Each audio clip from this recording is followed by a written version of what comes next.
This prison had one particularly bizarre rule. Inmates were forbidden from wearing any footwear, while every guard wore heavy-duty, heat-resistant insulated boots. Even stranger, the guards carried no weapons whatsoever.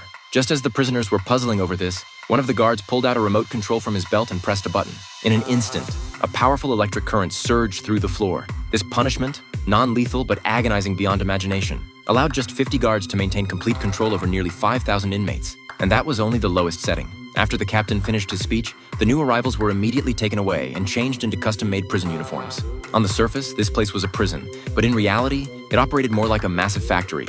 People were thrown in here on all kinds of fabricated charges and forced into 10 brutal hours of hard labor every day. Each workshop had a supervisor who oversaw everything.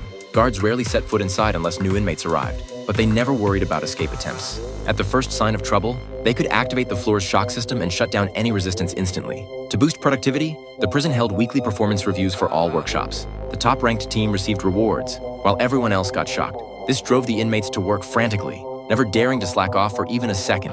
The supervisor specifically told Mike that he needed to get up to speed fast, ideally mastering the entire production process within an hour. After each day's labor, everyone was sent back to their quarters. Each cell was a cramped, single-occupancy space of less than 30 square feet, designed like a sleep pod with all essentials mounted on the walls. 3 meals a day came through a tube, but the food was virtually inedible. If you wanted real food, you had to rank first in the evaluations. A screen in each cell displayed the inmate's remaining sentence, the number ticking down day by day.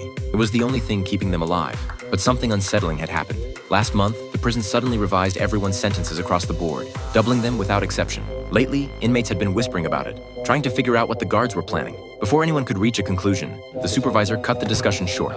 If the guards overheard, the consequences would be unbearable. Just then, the intercom crackled to life, announcing lights out. Inmates had 30 seconds to get to their beds. Once the white indicator lights on the floor turned red, a lethal dose of electricity would be released. So even without any locked doors, nobody dared make a move. Soon enough, another day began. When the red lights switched back to white, the inmates were allowed to head to the workshops and resume work.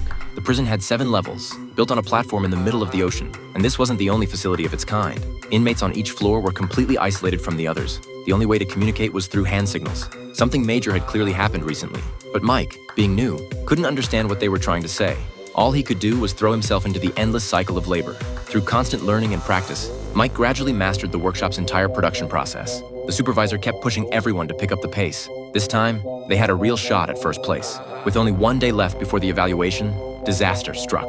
One inmate, unable to bear the crushing weight of life in this place, took his own life. Nobody truly mourned him. What they cared about was losing a worker, which would inevitably slow them down, fall behind, and they wouldn't make first place. Miss first place, and they'd all get shocked. With Workstation 3 now empty, their ranking had already dropped to 4th. Everyone scrambled to make up the difference. But Mike wasn't about to leave his fate in someone else's hands. From the moment he'd arrived, he'd been secretly plotting his escape. Every bathroom break, he'd sneak off to a hidden spot and saw away at a water pipe. He'd barely made any progress when the intercom blared again. New inmates had arrived. Mike quickly covered his tracks and rushed back to the workshop. You men on the floor! Hold your position! It was during this transfer that Mike spotted a critical flaw in the prison's defenses. The guards escorting the newcomers weren't wearing insulated boots, yet they stood unaffected while shocking the inmates. That meant the elevator platform wasn't connected to the electrical grid. This revelation gave Mike a spark of hope. If they could overpower the guards on that platform and seize their equipment, they might actually have a way out. But the timing wasn't right yet. First, he needed to convince the others to join him. With the new arrivals, the workshop's efficiency improved. Through everyone's combined effort, they finally clinched first place and avoided the shock punishment. But that same day, one inmate learned through sign language with the neighboring block that something serious had gone down on the second floor. Before Mike could get more details, the temperature in his cell suddenly spiked, and the air grew thin, making it hard to breathe. The lights cut out abruptly, then flickered back on a few seconds later. The supervisor immediately shut down any discussion, terrified that word might reach the guards and implicate him. Soon, the intercom ordered everyone back to their quarters. Once inside, Mike couldn't help asking the supervisor, hadn't he ever thought about escaping? The supervisor dodged the question. He only had 217 days left on his sentence. He wasn't about to take any risks this close to the finish line. But Mike kept pressing, which only made the supervisor more nervous, worried the guards might be listening.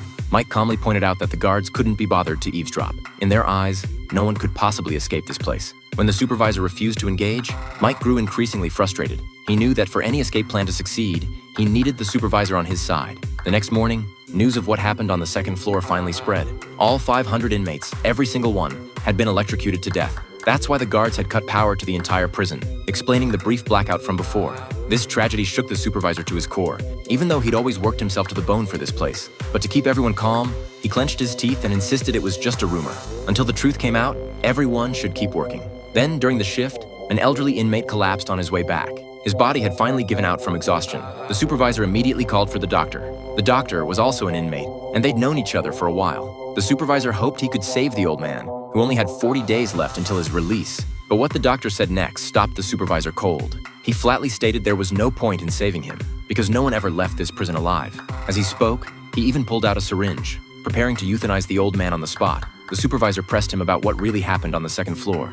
The doctor sent the nearby guard away on the pretense of needing a body bag, then whispered the truth. An inmate who'd supposedly been released from the fourth floor showed up on the second floor the very next day. Once word got out, the guards executed everyone in that workshop. Both men were stunned. So-called release was nothing more than transferring people from one floor to another. Nobody ever actually left. Before they could ask more questions, a guard appeared. They had no choice but to return to the workshop. The doctor's words told Mike the time had come. He immediately started working on the supervisor, patiently making his case. Though the supervisor kept up a tough front, his resolve was clearly crumbling. He even asked if Mike already had a plan. Mike quietly explained that guards would be bringing in new inmates the next day. That would be their best chance to strike. In the end, the supervisor sided with Mike and told everyone the truth. No one was ever getting out of here. The only way to survive was to escape on their own. The other inmates, pushed to their breaking point, didn't hesitate. One by one, they joined the uprising. Once work began, Mike quietly took a metal rod from a fellow inmate and headed to the bathroom, where he pried open a water pipe and let the water gush out. Meanwhile, on the other side, guards were preparing to bring in the new arrivals. Mike still hadn't returned, and all his fellow inmates could do was stand at their stations, silently praying for him. Just before the guards noticed anything wrong, Mike slipped back to his post, right as water started leaking across the floor. Then the elevator platform activated, and the new inmates were brought in. The moment had arrived. Mike gave his signal with a single glance. Two inmates immediately started a loud argument, which quickly escalated into chaos. While the guards were distracted by the commotion, Mike seized the opportunity to force stop the elevator platform. Other inmates rushed up, ready to grab the guards' weapons. One of the new arrivals caught on instantly, snatched a stun baton from the ground and knocked out a guard. But before he could celebrate, a guard above shot him dead. When the supervisor gave the order to attack, everyone hurled their tools and makeshift weapons upward. But against armed guards, it barely made a dent. Inmates fell one after another, yet no one retreated. If anything, they fought harder. Seeing the situation spiral out of control, the guards called for backup and demanded the floor's shock system be activated. Everyone scrambled onto the work tables to avoid the current, while those too slow weren't so lucky.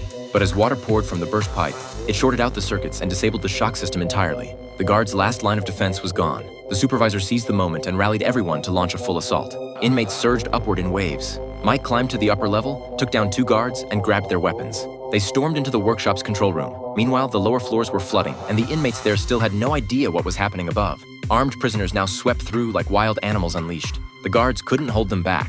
One side had nothing left to lose, the other was terrified of death. Then the main control room's intercom blared. The entire prison would enter lethal shock mode in 40 seconds. All inmates were ordered to return to their cells immediately. Fortunately, the supervisor and Mike reached the control room just in time. The technicians inside were dumbfounded. They couldn't comprehend how inmates had gotten there. The supervisor ordered them to shut down the system. Defenseless, they complied. But Mike wasn't satisfied. He forced them to cut the main power entirely, the external hydroelectric system. With that done, the supervisor broadcast to the entire prison.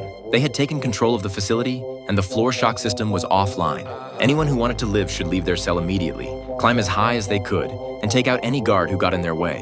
Once reinforcements arrived, it would be too late. Spurred on by the announcement, inmates poured out of their cells, racing toward freedom. The remaining guards, completely overwhelmed by the sudden uprising, cowered in their rooms, too scared to show their faces. 50 guards couldn't possibly suppress 5,000 prisoners. Soon, the inmates reached the prison's exterior. Despite the endless ocean stretching below them, they dove in without hesitation, swimming toward the distant shore, finally escaping their enslavement. But the supervisor, who couldn't swim, stayed behind forever.